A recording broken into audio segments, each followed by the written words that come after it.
दिल्ली के जामा मस्जिद के 1 number gate के सामने एक होटल है जिसका नाम है रहमतुल्लाह होटल। सिर्फ 30 रुपए में होटल का सबसे पसंदीदा बीफ पाया और नान रोटी मिलती है वहाँ, और साथ ही मिलता है एक असाधारण दृश्य देखने का सौभाग्य भी। होटल के सामने दिन में तीनों वक्त ही मुसाफिरों और बेसहारा लोगों की भीड़ लगी रहती है, क्योंकि होटल के मालिक रहमत भाई हर रोज इन लोगों को बिना पैसों में खाना दिया करते हैं, जो सालों साल से चल रहा है। मैंने उनसे पूछा था, जो मुनाफा कर रहे हैं, जो कुछ भी कमा रहे हैं, उसे मुफ्त में दे रहे हैं, दिन के अंत में खुद के लिए कुछ बचता है? जवाब में रहमत भाई का सीधा सा उत्तर, इतने पैसों का मैं क्या करूं यार, कफन में तो कोई पॉकेट नहीं रखता। एक साधारण इंसान की ऐसी उपलब्धि सचमुच हैरान करने वाली बात है। इंसानों की मदद तो वो कर ही रहे हैं और साथ ही परलोक की भी चिंता कर रहे हैं।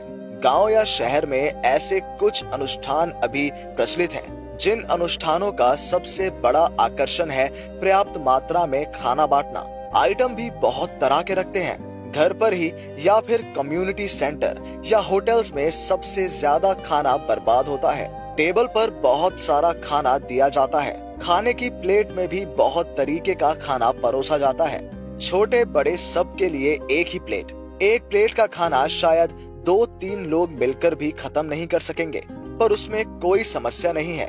प्लेट में थोड़ा बहुत खाना छोड़ना जरूरी होता है, इसे फैशन माना जाता है। पूरा खाना खाकर अगर प्लेट साफ करेंगे तो उसे लोग अभद्र समझेंगे।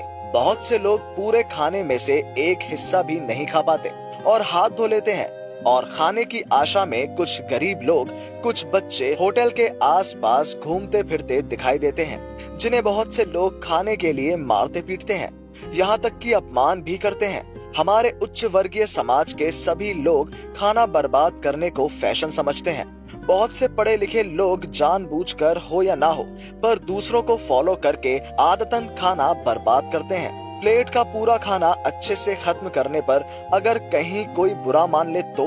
खाना बर्बाद करने को जो लोग फैशन मानते हैं, असल में वही लोग सबसे ज्यादा अभद्र हैं। बचा हुआ अतिरिक्त खाना जरूरत पड़ने पर गरीब दुखियों में दान करने में समस्या कहाँ है? उससे कम कुछ लोगों की भूख तो मिटती है और साथ ही खाना सटीक काम में लगता है।